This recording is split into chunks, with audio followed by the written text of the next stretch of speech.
সেলাই মেশিনের শব্দ আর কাটাকাটির ব্যস্ততায় দর্জিরা কেউ কাপড় কাটছেন, কেউ সেলাই করছেন, আবার কেউ দিচ্ছেন সুতোয় কারুকাজ। ঈদকে সামনে রেখে রাজধানীতে জমে উঠেছে দর্জিপাড়া, বেড়েছে গ্রাহকের ভিড়, দর্জিরাও ব্যস্ত পোশাক তৈরিতে।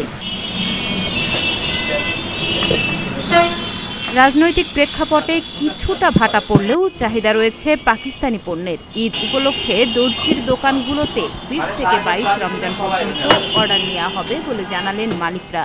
এবারে ঈদে ধরেন দেশের প্রেক্ষাপটে একটু ডাল আছে সবজি মিলে, তারপরে মোটামুটি আমাদের একটা অবস্থান আছে। এবার একটু পাকিস্তানি কিছু কাপড় আসছে, এগুলো দেখাবে। হ্যাঁ, সেল মোটামুটি মিডিয়াম। গতবার থেকে একটু আমাদের মূল আমাদের বিজনেস হচ্ছে শার্ট, পাঞ্জাবি, ফতোয়া, পায়জামা, কাবলি, জুব্বা। ঈদের জন্য আমরা বেশি নিই না, আমাদের এটা প্রতি বছর আমাদের একবার বাড়বে, জানুয়ারি 1 তারিখ থেকে বাড়ে। ওইটি আমাদের আমরা বাড়াবো না, একটাই আমাদের 1 বছর পরে যা বাড়বে। আমরা বাড়াবো, ওয়ার্কার রেট বাড়াবো, স্টাফ বেতন বাড়াবো, আমরা রেট বাড়াবো। এগুলো আমাদের নিয়ম প্রতি বছরের। এখন রোজার মাস আসছে, এখন আমাদের কাজ কাম হয় চিরির আগ পর্যন্ত বা 3:30 পর্যন্ত কাজ করি।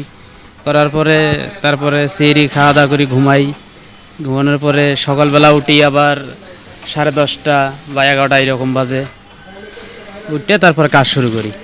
এখন এই তো সিজন, এখন মোটামুটি অনেক কাজের চাপ। এখানে কাজ কাম দিচ্ছে অনেক, মানে 12টা-15টা করে কাজ দিচ্ছে। সবসময় সাইডে মাইডে কাজ আছে রয়েছে, এইভাবে আর কি অনেক চাপ নিয়ে কাজ করতেছি। অন্যান্য দিনগুলোর তুলনা থেকে একটু আছে, চলার মতন আছে। সামনে ঈদের পরে একটু কম থাকে। আমাদের মোটামুটি অন্য দোকানের চেয়ে আমাদের দোকানে অনেক চাপ থাকে প্রতি বছরে, এবারও তার ব্যতিক্রম নয়। এবার আগের তুলনায় বেশি কাজ হইতেছে মনে হইতেছে আর কি। কারণ অন্য দোকানের কাজ আর এই দোকানের কাজ সম্পূর্ণ আলাদা। এখানে কোয়ালিটি সম্পূর্ণ কাজ হয়, মান সম্পূর্ণ কাজ হয় আর কি। অন্য দোকানে তো আর এইভাবে কাজ হয় না। এখানে তো একটা কাজের কোয়ালিটি, মানে 100% কোয়ালিটি দিয়ে তবেই এখানে কাজ করতে হয়। সেই জন্য অন্য দোকানের কারিগর এসে সরাসরি কাজ করতে পারে না, এখানে এসে আমাদের মাধ্যমে কাজ শিখে তারপর কারিগর বসে। খুবই ব্যস্ততার মধ্যে যাচ্ছে, মানে কাজের চাপ প্রচুর এবারে যাচ্ছে আর কি, ভালোই যাচ্ছে। আমাদের এখানে আলহামদুলিল্লাহ অনেক ভালো, মানে আশেপাশের চাইতে।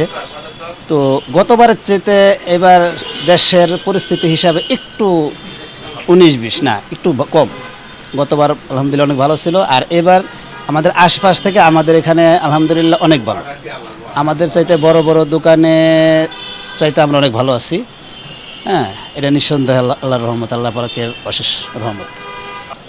যে কিছু কাস্টমার আছে নিজস্ব, মানে পার্সোনালি কাস্টমার, ওদের একটা বিশ্বাস আছে যে আমি চাঁদ রাতের আগের দিনে যদি যাই আমি মালটা পাবো। তো ওরা ওই সময় কাজ কাম সাইডে আসে। তো ওরকম দেখে আমাদের ওরকম গ্যাপ রাখিয়ে দিই আমরা কিছু কাস্টমার, নিজস্ব কাস্টমারের জন্য। তো ওই সময় আমাদের চাপটা এক লেভেলে ওই হিসাবে থাকে। এবছর লোডশেডিং না থাকায় বেচাকেনা ভালো, তাই স্বাভাবিক দিনগুলোর চেয়ে কাজের চাপ বেশি। সেহরি পর্যন্ত চলে সেলাইয়ের কাজ, তবে কারিগর সংকটে অধিক চাপে কাজ করছেন শ্রমিকরা। সকাল থেকে রাত পর্যন্ত চলা এই ব্যস্ততার সঙ্গে সুখ জড়িয়ে রয়েছে গ্রাহকের। ঈদে নতুন জামার আনন্দে অপেক্ষায় থাকবে শিশুরাও, আর সচ্ছলতা ফিরবে কারিগরদের ঘরে। তাকনিয়া ইয়াসমিন, প্রতিদিনের বাংলাদেশ।